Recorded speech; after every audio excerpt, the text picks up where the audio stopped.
If you are starting a vertical farm and don't know where to begin or which technology would suit your needs, then reach out to the experts at Cultivated. As indoor farm brokers, they help connect you to the right technology and ensure your project is successful. Best of all, their service is free because they work on behalf of their partners. Visit cultivated.com to learn more. And that's spelled cultivatd.com, or click the link in the show notes. And maybe it's because a lot of the funding obviously came out of kind of a venture capital world, and they were very protective on how they do it, how they grow it, what they're emphasis, because it's sort of it's their secret sauce, right? And so they don't want to be too open about what that is, which I get because they're trying to protect that investment. But I think in a lot of agriculture, there is more collaboration. In a lot of forms, you see a more open kind of feeling of contributing and getting the kinds of interactions that allow you to advance your own business, but also advance the sector as a whole.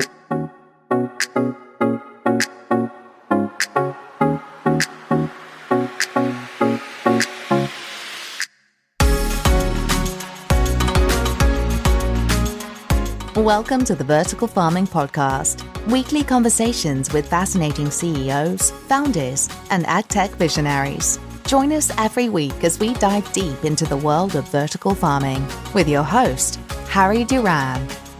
Vertical Farming Podcast, Season 5. Welcome back. If this is your first time listening, you are in the right place. This is the show where I interview fascinating CEOs and founders of the leading vertical farming companies from around the world and folks doing interesting work in the space as well.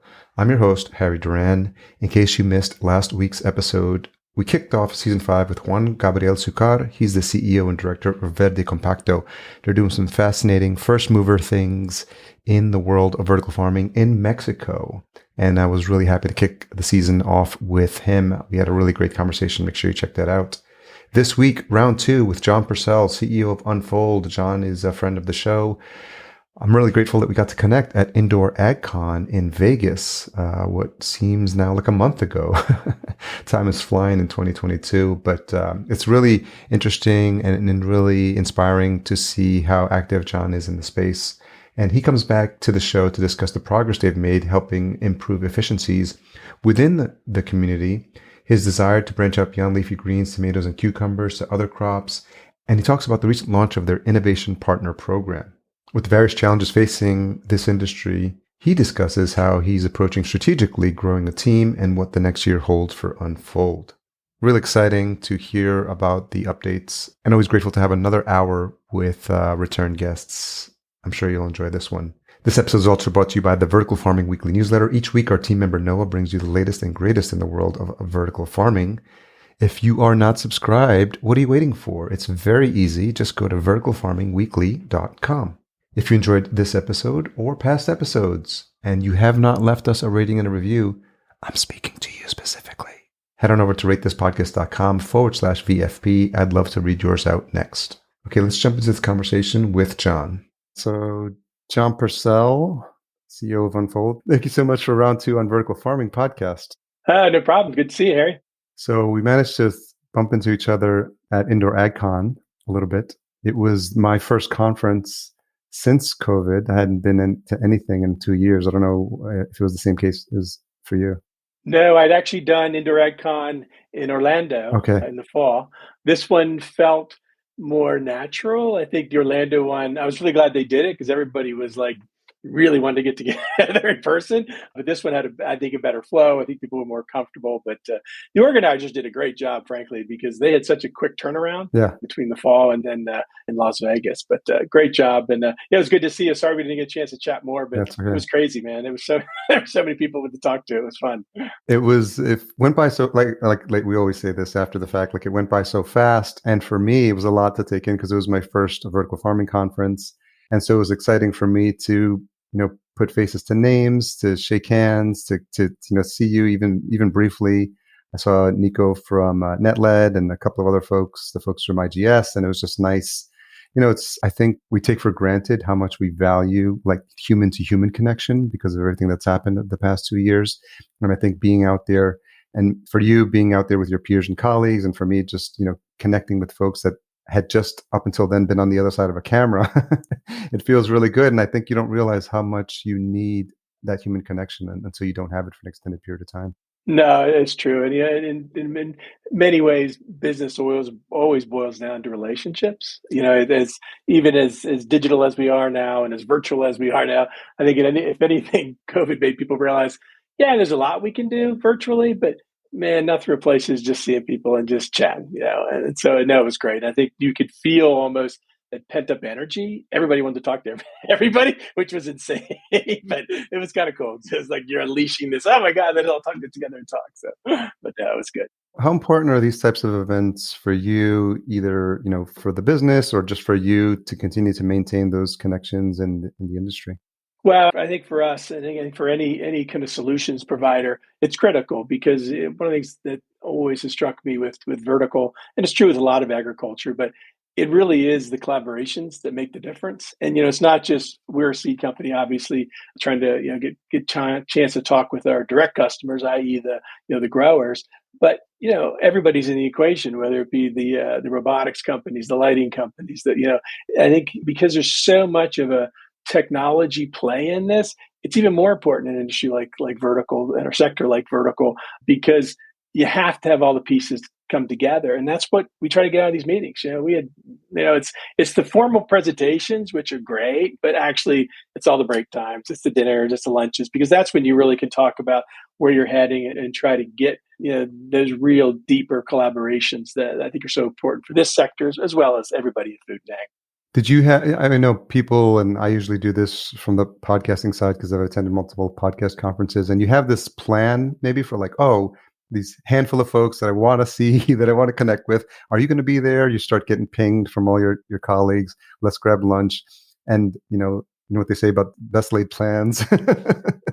And then you get there and everything just kind of falls apart. But did you have a little bit of a plan, given that you had so many, and you were going to be in front of so many folks that you hadn't had the chance to connect with in a while? And were there conversations that you were looking to have that you were able to have? Yeah, actually we did. And I think one thing that helps too, and a lot of companies do this, we actually had 4 attendees. Okay. And so we did kind of divide and conquer in some ways. But also I knew, because I was on a panel, that always spurs a lot of great interactions after, because people hear you say something, or they may have known a little bit about you, but then they get a much better sense of what you're about. So I actually have more open time going in than my 3 colleagues, because for them, they knew there were certain people they wanted to hit depending upon what angle they were coming at. But for me, I knew I had to keep more open time, just because whenever you're on stage, it gives you a great opportunity to kind of tell your story, and then there's always follow-ups after, because people see you and say, "Oh, can we talk?"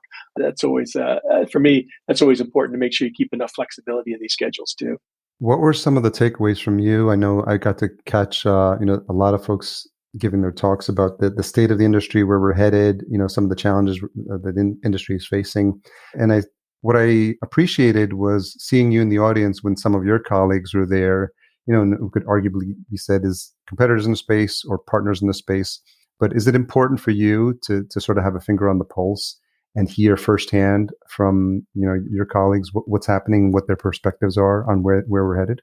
Oh, absolutely. And I do think almost every one of these indoor ag cons, I've been going for several years now, have gotten better. And I think particularly in one respect, you probably remember when we talked before, the hype drives me crazy. I mean, I think it's just, you don't need it. I mean, we got a great story to tell. It's an amazing industry, an amazing sector, but I do think we're making good progress where you're not just like giving a spiel for investors, but you're really talking about the business, and you're really talking about what we need to do to move the industry forward. There's individual stories, of course, individual companies, but I do think it was less hype, which was great, and more reality. I think the other thing I've seen over the last couple of these is you're seeing, I guess, what I'd call kind of the produce pros, more of them in there, not just from, I mean, as you know, I came from the ag industry, been in veggies for 12, 13 years now, but people who came in through more of the produce side, whether it be from seeds or produce buyers or retailers, there was a heavier dose of those folks, which is great because it's telling you that it's being recognized now as an important part of the supply chain. It's not just kind of this techie thing out here that everybody's excited about, but it really is seen as part of a multi trillion dollar industry. And so I think for me, that was really good to see. And of course, I knew a lot of those folks from my previous time, but I do think that was real. So to me, the biggest message was, I think there was a more dose of reality, which was great. The hype was lower. And I do think it benefited from having, as I say, some of the real produce pros on the panels, in the conversation, because I think for vertical to really realize its full potential, we have to be, seen as part of the supply chain, seen as part of where produce is heading, an important part, rather than just this kind of island out there that's really cool tech, without necessarily having the impact we all want it to have.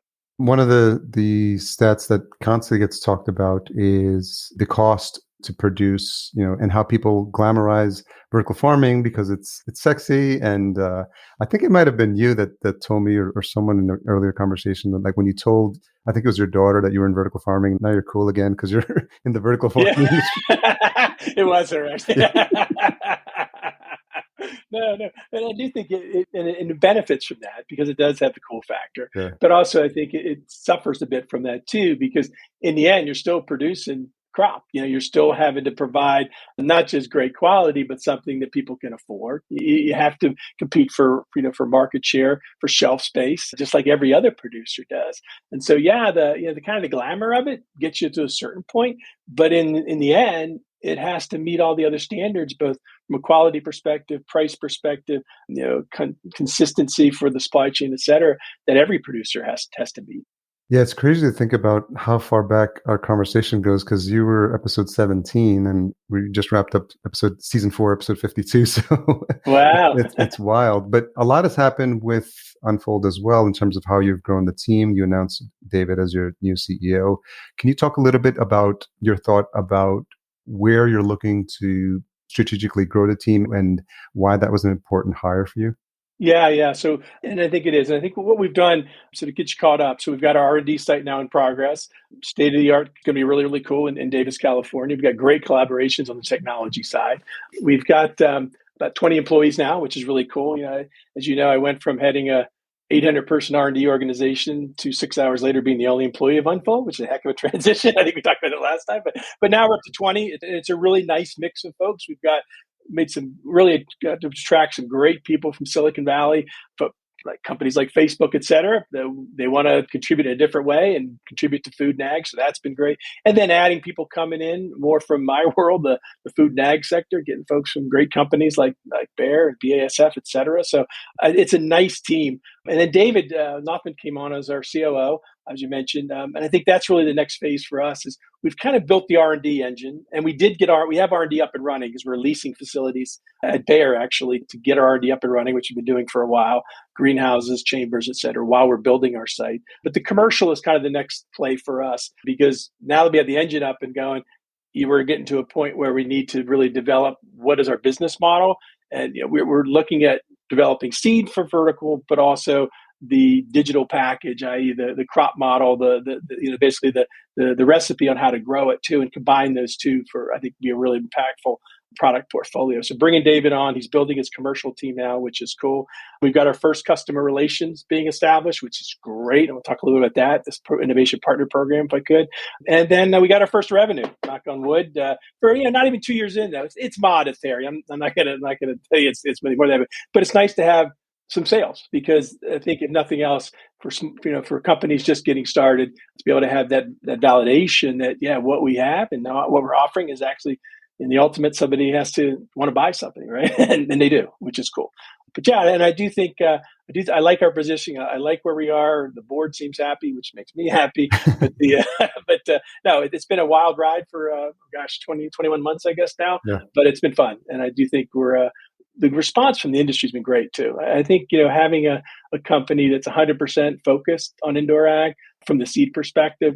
I just know the challenges I had when I was at Bayer, trying to carve that out within a big R&D organization. So having that focus, we've gotten really good receptivity from a lot of growers on wanting to work with us. Can you talk a little about the product mix in terms of, you mentioned your first sale. So anything specifically you want to go into deeper on that, so that people who are new to Unfold or maybe hearing about you for the first time, and I definitely encourage them to go back to hear the backstory on episode 17, but maybe a little bit of an overview of where you're strategically positioned and who is a best fit for you in terms of partners and customers. Sure, absolutely. So we are, Unfold came out of, just to recap a little bit, came out of obviously funding, which was important. We had $30 million startup, which was great, between Temasek and Leafs by Bayer. But the other part of the launch of Unfold was a license agreement with Bayer, and Bayer is a major supplier of vegetable seeds. The group I used to head R&D for Bayer vegetables. But so we have 5 crops to begin with in our portfolio: lettuce, spinach, tomato, pepper, cucumber. Lettuce and spinach are sort of existing markets that the growers are already participating in. We want to provide and bring new innovations there.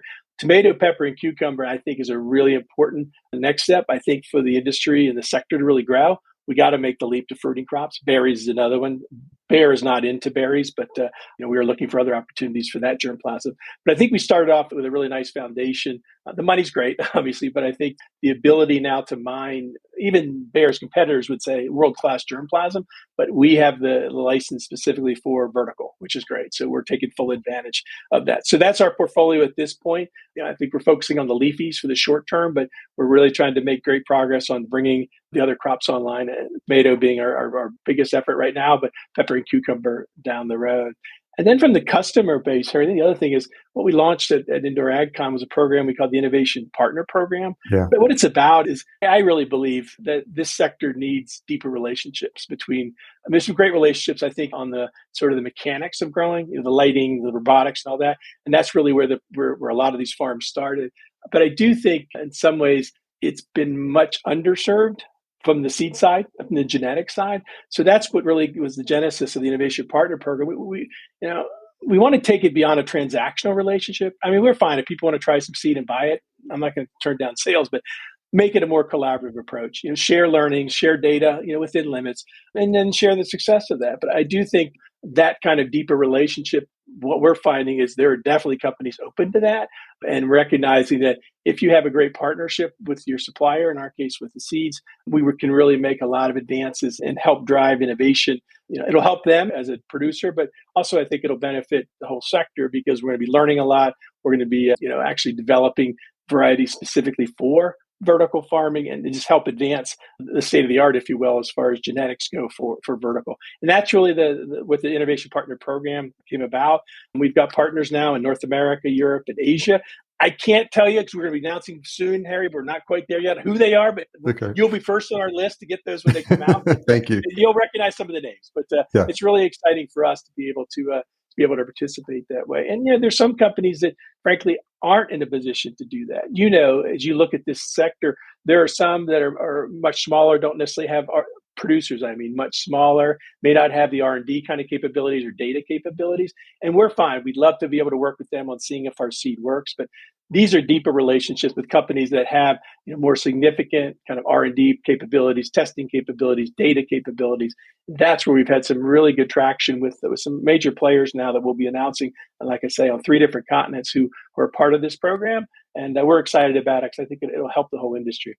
John, when you talk about the importance of developing deeper relationships with these partners through the Innovation Partner Program, I'm curious, what do you look for? Obviously we're going to hear more when you make the announcement, but when you think about who makes for a strategic partner, who makes for a good partner, who do you want to work with, who is open to work with you? What are some of the criteria that you're looking for? The first is your last point, openness.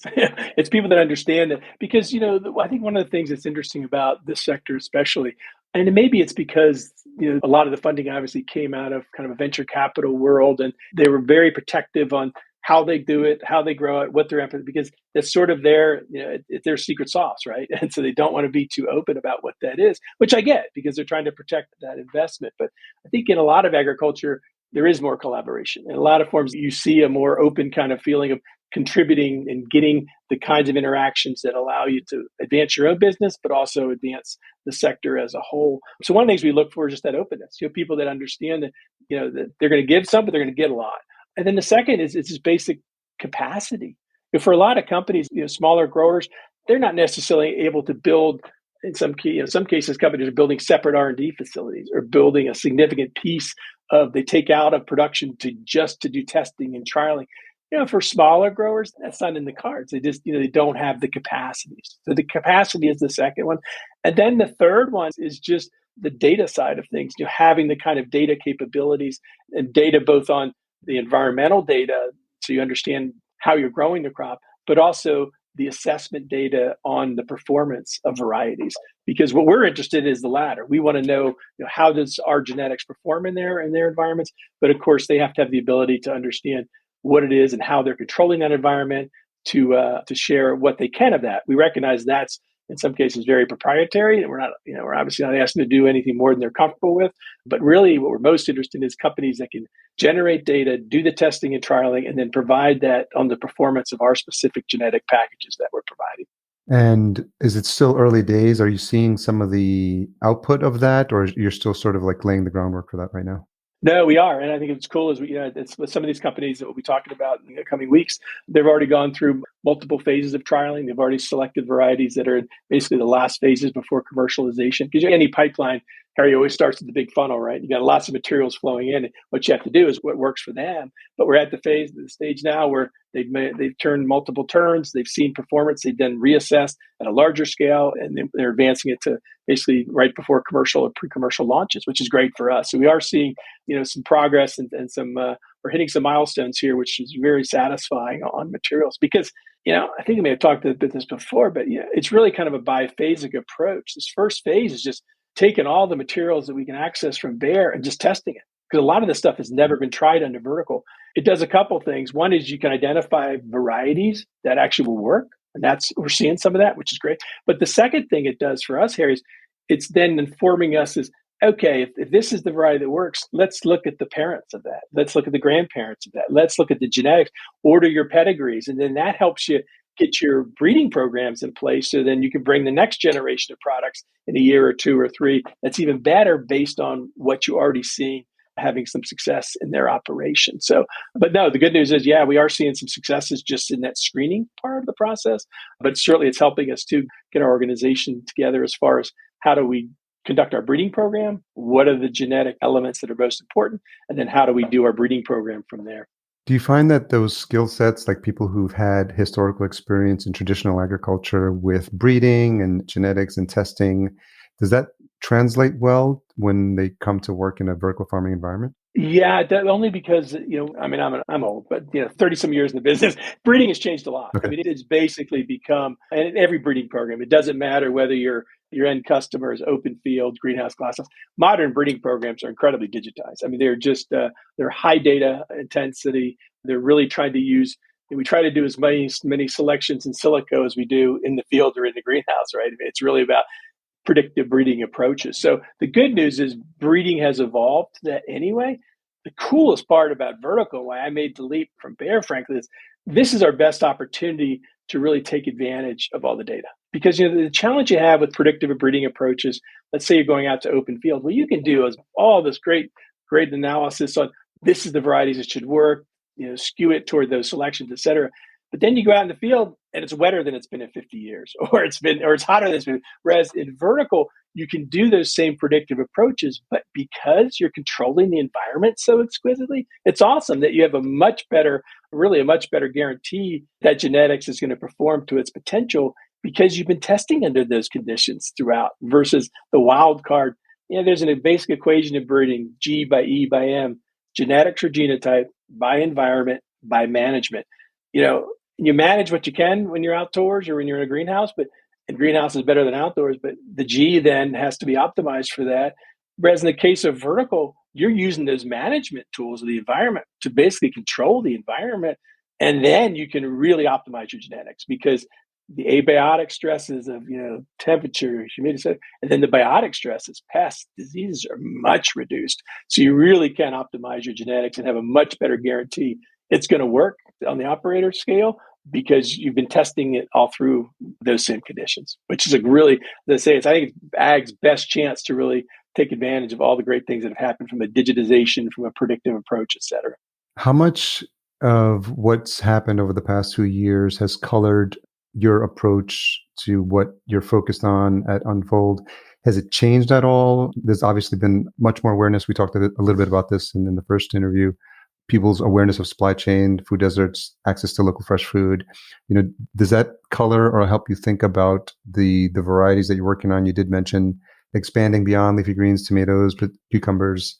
And do you think about those things in the context of where the world is headed and the challenges we're facing as well worldwide? No, absolutely. And I think that's why having partners now in North America, Asia, and Europe is great because you get that broader context. And the way I think about it is This first wave, if you will, it doesn't matter where you are in the world. It's basically urban areas, mega cities, whatever you want to call them. People want fresh, local, they want great quality produce, and they want it produced nearer to where they're consuming it. So that's holding out everywhere in the world. We're seeing that. For the other piece, which is really even bigger than I was anticipating going into this, is just how important this is from a domestic food production perspective in certain nations. I mean, you think about Singapore, you have a very capital rich country, a lot of investment there, very sophisticated electronics industry. They don't have arable land now, right? So for them, having vertical farms, they have a program called 30 by 30, where right now less than 10% of the food they consume is produced in Singapore. Wow. They want to increase that to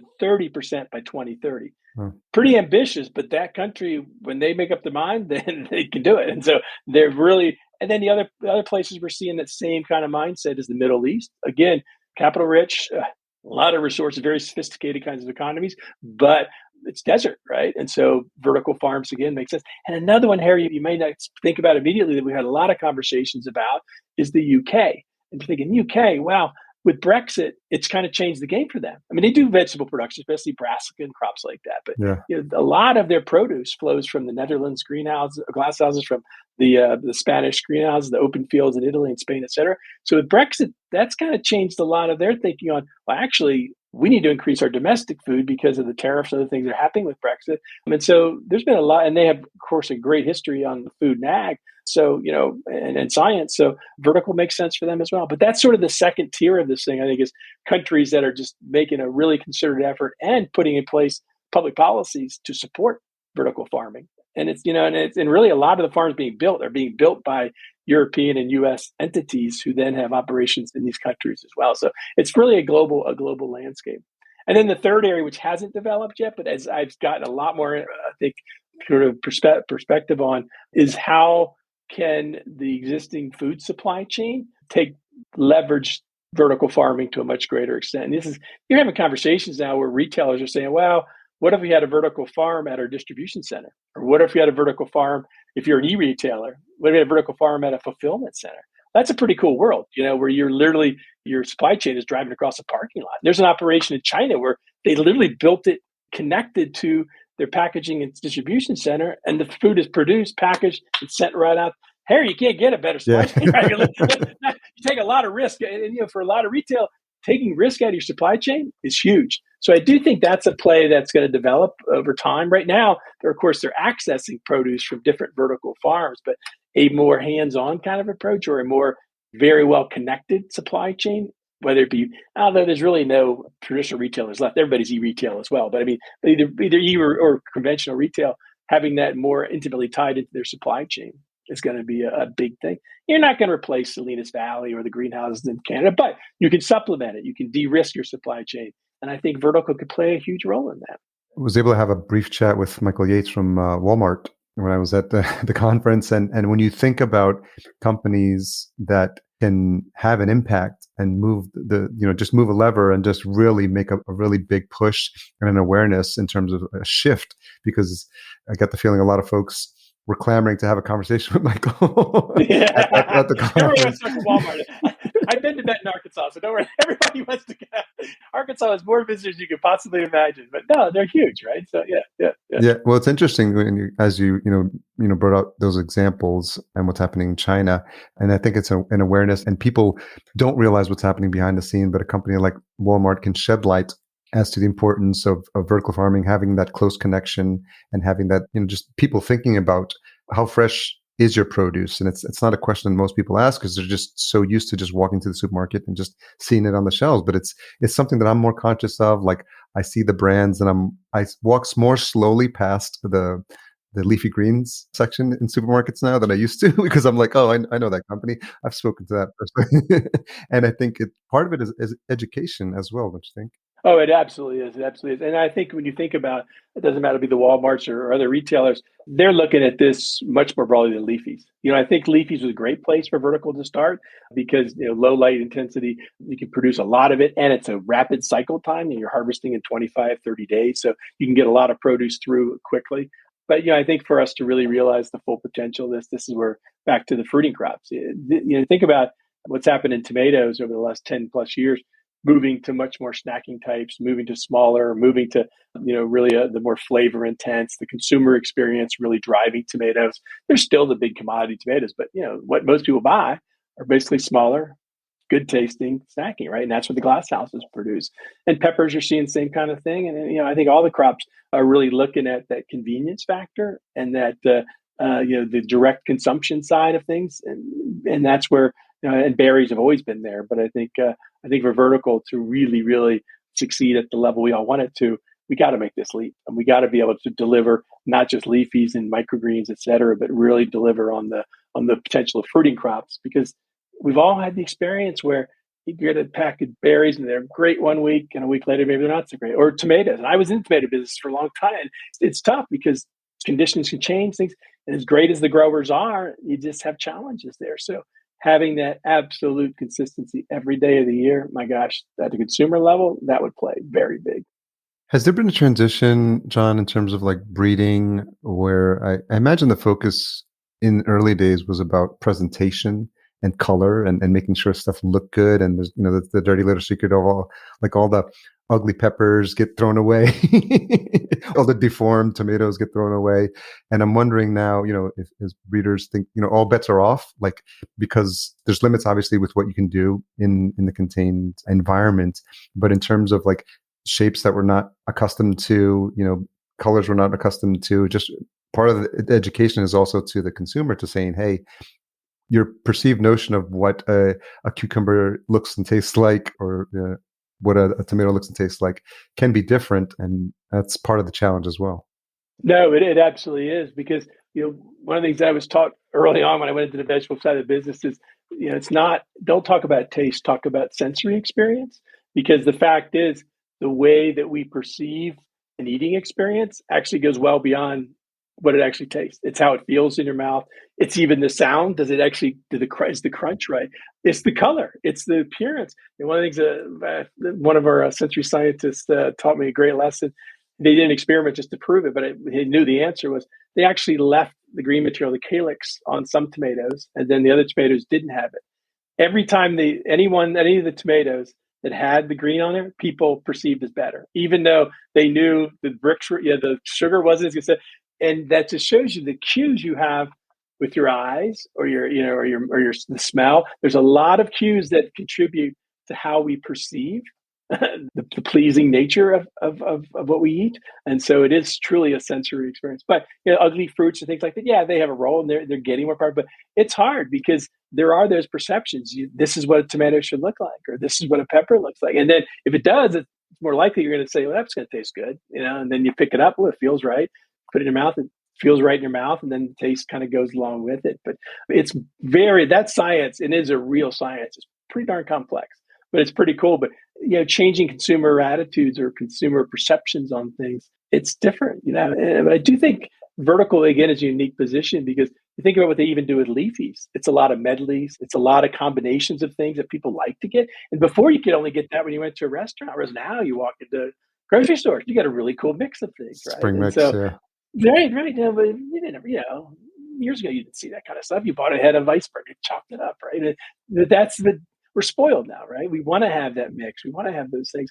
And like I say, tomatoes going toward a much smaller snacking types, good flavor, and the colors too. There's some really cool colors now. And again, it adds to a really cool, from the time you buy it, you're already excited. Because, oh, look at that neat mix I bought. So different types and different shapes, color, sizes, et cetera. So. It's been interesting because you have a unique perspective, having been in the industry and involved in genetics and breeding for such a long period of time. Over the course of the years or even decades, what are you seeing, or what are innovations that are happening in this space? Yeah, I think the first one is certainly there's been a big shift, and it had to happen. It kind of came with, I think, consumer demand for this. For a long time, it was about kilograms and shipping and getting product from point X to point Y at a certain price point, and then let the consumer, here you go, buy it, right? And so whereas now, take it or leave it. Sort of like we're going to produce as much as we can at this price, get it to consumers. That's what they're looking for. But I think it doesn't matter whether it be berries or tomatoes or melons, et cetera. People are looking for a different experience, and they're willing to pay a little more. They're willing to there's cost ceilings in this thing, but for good quality, people are willing to pay it. the other thing that's been really interesting to me, and so what's happened is it's driven the innovation. So you can't have either or. It's not going to be yield or flavor or sensory experience. You got to have both. And from day one in any kind of vegetable breeding program, fruit breeding program, you've got to focus on both. How does it perform agronomically, but how is it going to be perceived at consumer level? So that's been one of the big innovations. And the good news is, as we've learned more about the genetics, how to take out some of the negative attributes, how to still have decent yields, but then build in the sensory experience. And that's really come with a lot of the power of modern biology, which is understanding at the genetic level what's happening. But the other thing at the consumer level, which has been interesting to me, is that it used to be, it was about how does it taste and how much does it cost, kind of the standard intrinsic qualities of that. But now the questions people ask is, where was it grown? How was it grown? Who grew it? Which gets you to a whole different kind of, what is the information you need to provide to consumers? How do you tell the story of this? But that's pretty cool, actually. I think it's a maturing of it, but also it gives you an opportunity to really use all the power of the way you can give people information now to tell the story of your fruit and veggies. And that's a really cool thing to do. But it's very different, the kinds of questions consumers ask now, well beyond kind of the intrinsic qualities of the fruit and veggie. That's interesting because it brings up the question of how well, because my marketing brain then just kicks in. Like when people I like going into restaurants where you see the back of the menu and it's the story of like the owners and like, how they started. And we started in like this small little place and now it's grown. And by the time you're like ready to order, you feel like a connection to the place where you're enjoying your meal. And I'm wondering, as you were saying that, I was thinking if there's opportunities with, everyone in the space to, through the tagging, what's the journey of this tomato, and how did it end up on your plate, and and what part can maybe help in terms of either the tracking or telling the story or telling, the genetic history, the family tree of this. Did you know what the lineage of this tomato is? Because you're talking, going back previous in terms of the breeding, like when you do you talked about how you go back different up the tree in terms of like telling that story. And I imagine there might be a story there if you think back like the history of tomato and genetically like where they came from.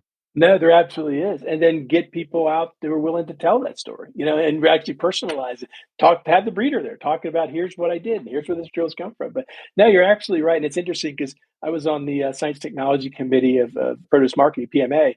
It's now part of IFPA. But it was interesting because we did a whole session, we did a whole initiative around how do you use blockchain and other ways to communicate, where a product comes from. But it started out very much an exercise around food safety. It's like, okay, we got to trace all this because we want to be able to assure consumers the safety. If something happens, we can trace back where the incident happened, et cetera. But it evolved pretty quickly.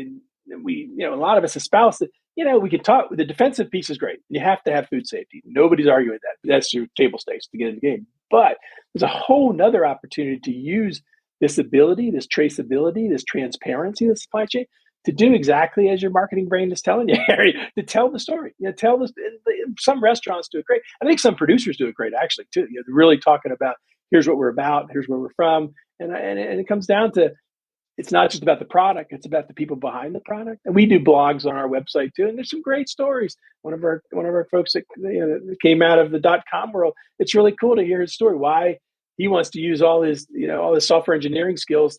As it's great to help people meet each other and whatever you want to do on sharing photos of your vacation, but he actually wants to contribute to producing food in a better way. And that's a great story, right? So get him out there talking about that. And that's exactly what he did. So it does come down to the story of the product, but it's also the story of the people behind the product, which is a really powerful way to communicate with your consumers.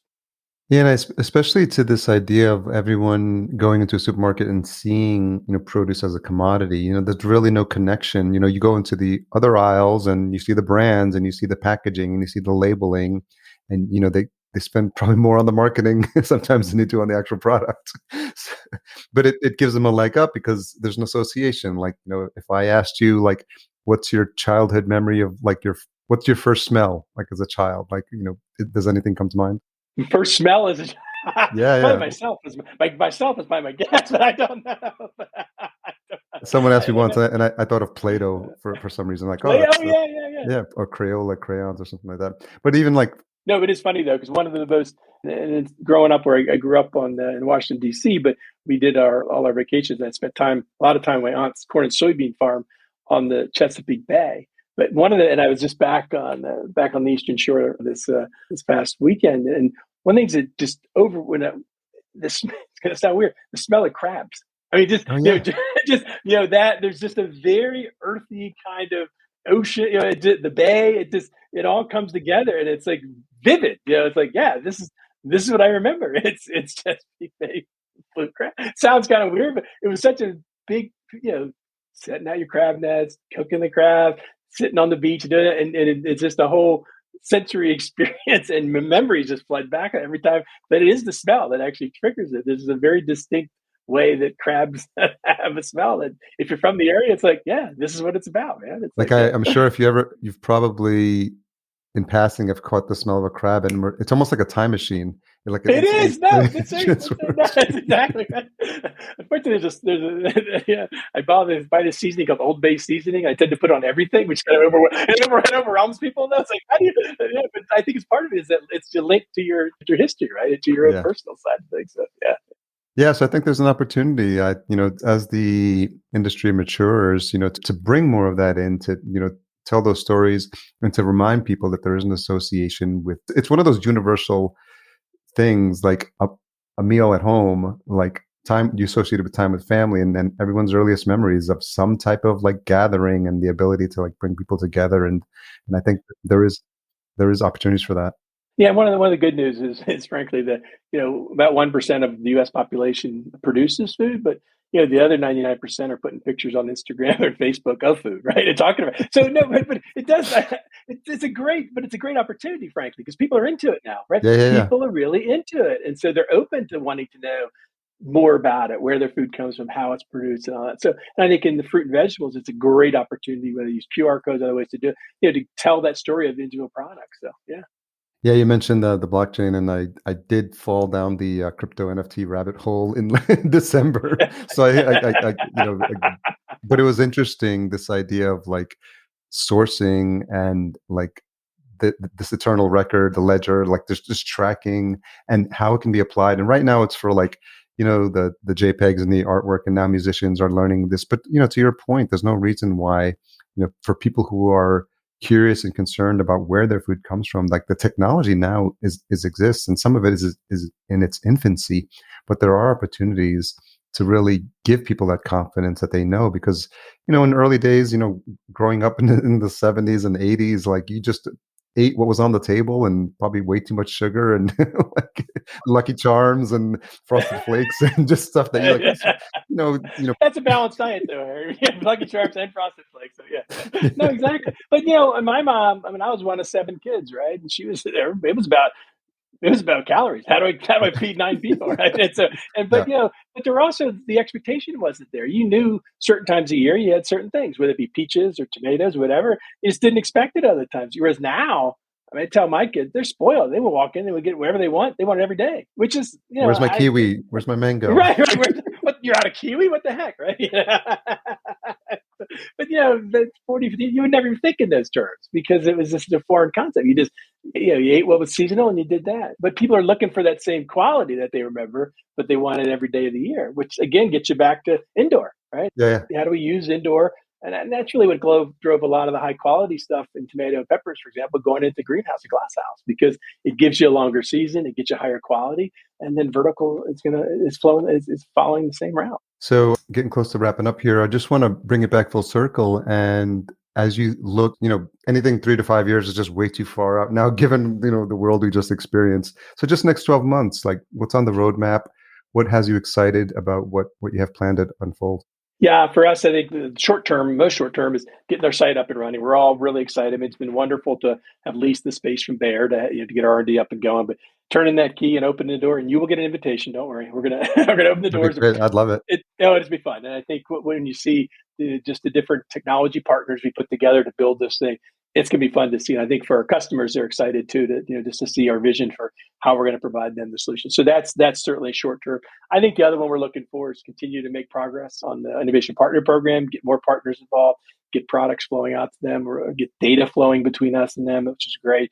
But I do want to make some real progress too in the next 12 months on the other crops, whether it be tomato. We're looking for some germplasm deals to bring in some other crops, because I think the industry needs it. I think the sector needs it. And I do think it's going to take a pretty concerted effort, because unlike the leafies, where it's more, I'd say, refining products and getting them to, be successful for tomatoes, I don't think the solution's there yet. I just think what we want is basically the flavor you have out of a greenhouse or glass house, but in an architecture that's much more amenable to producing in a vertical farm. And I think there's going to be some, I think, great progress, and we're looking at some collaborations to help us realize that that vision for where we're heading in this. So I think for those crops as well. So for us, it's going to be the site, the customers, and then the portfolio. That's what we want to look for the next 12 months. I asked you this last time, so see if you have a different answer, but what's a tough question you've asked yourself recently? What could I have done to accelerate things more? Okay. And I think I really challenged myself, and the board is wonderful, but we did a great exercise end of year saying, okay, let's really look back and say, okay, let's look forward too. What could we have done to accelerate things? Because one of the great things, and I don't want to sound like we're patting ourselves on the back, but we're really, I think, a pretty unique entity. And I think we're serving a sector and a group of customers that really are looking for this. They really want the attention of a company that's going to provide them solutions and be 100% dedicated to that. So anything we can do to accelerate, heck, here we've had conversations over 35 vertical farms now. Wow. Everybody wants to talk, which is fun. As a startup, it's like, this is great, but you feel like, oh my gosh, we're gonna, you just feel so focusing on, a subset of those in the short term anyway has been good. But I do think we need to do this, and it's not just dedicated companies like Unfold. I'm really, people say, well, you really are happy? I say, yeah, I am actually really happy to see some of the traditional seed companies taking this more seriously too. Yeah. Because I'll be honest, I think it's been underserved, and I think there's been incredible advances. If you look at these farms and you look at the HVAC systems, you look at the robotic systems, you look at the imaging systems, all the things they built into that. Oh my gosh. And then they're just growing stuff that was developed for other purposes. Here, try it, throw it over the fence. It's kind of crazy. You'd never walk into a glass house in Netherlands and say, oh, here's something we developed for open field. Give it a try. They'd say, here's the door, right? There's no way in heck.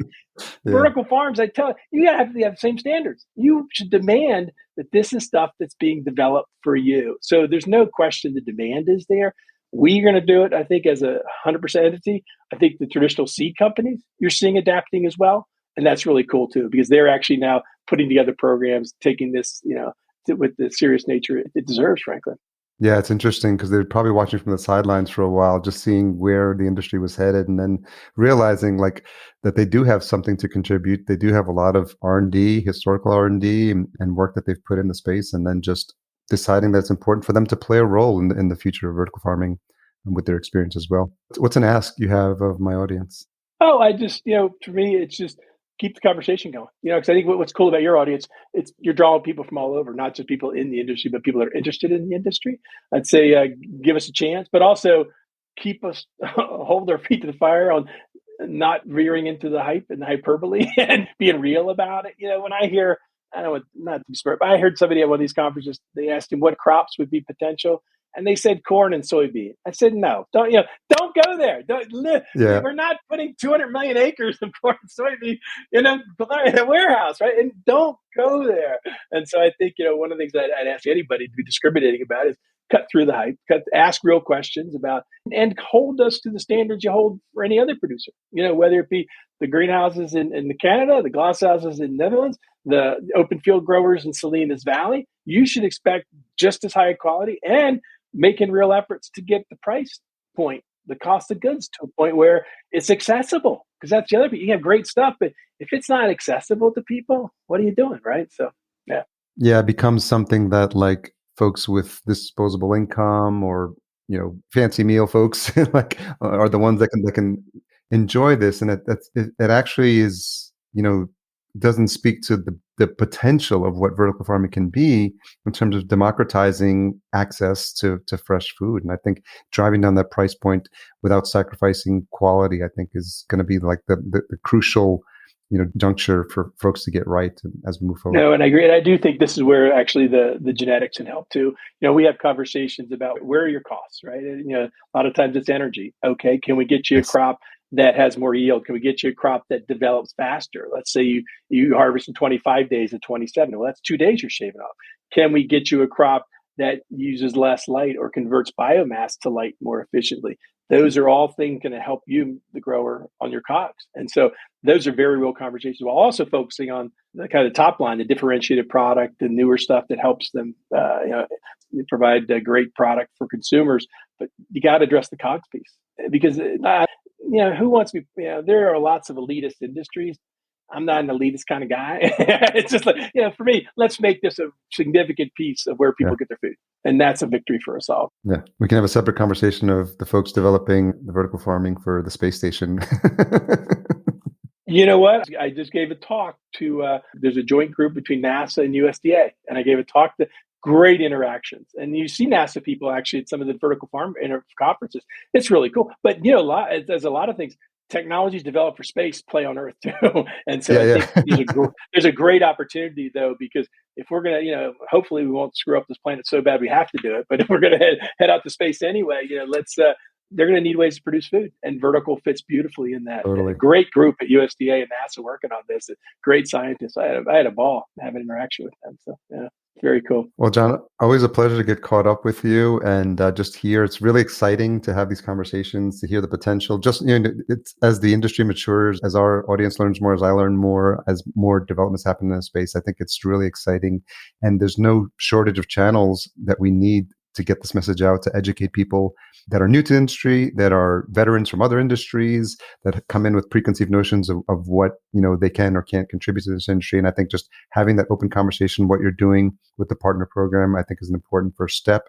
And it's almost like this idea of like R&D as a service, where you're allowing people to share. And there is an opportunity to have part of this research that's available for the benefit to grow the industry, which I think is admirable, and I really applaud you for doing that. Oh, thank you, sir. Harry, always great seeing you. I really appreciate what you're doing too, because getting the word out and having the right conversations, it's a critical piece for the success in the industry. So thanks for all you do. Yeah. So unfold.ag for folks to learn more. Any other place you want to direct folks, or is that the best? Oh, you can always hit me on LinkedIn. Okay. We do a lot on LinkedIn. It's a great place to everybody's connected there. So it's awesome. Okay. I appreciate your time again, John. Thank you, Harry. Appreciate it too.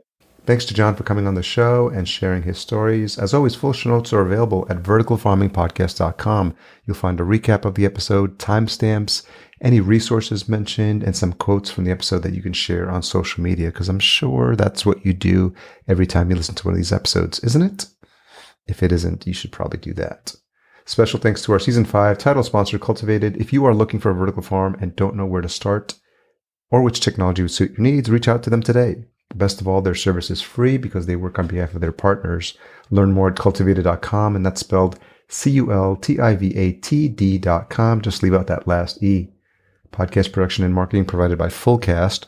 If you're interested in learning how a podcast would be beneficial for your business, you can learn more at fullcast.co. As a reminder, if you are enjoying this show, leave us a rating and a review at ratethispodcast.com/VFP, and we'll be sure to read these out on future episodes. Tune in next week for a conversation with another fascinating leader in the world of vertical farming. This time it's someone who's been in the space for a while, supporting the fresh produce industry, Bonnie Estes. It's going to be a really great conversation. Make sure you check that out. Until we meet again next episode, here's to your health. Thanks for listening. To read the full show notes for this episode, which includes any links mentioned in the episode, as well as a full show transcription, visit verticalfarmingpodcast.com. There, you can sign up for our email list to be notified when new episodes are published.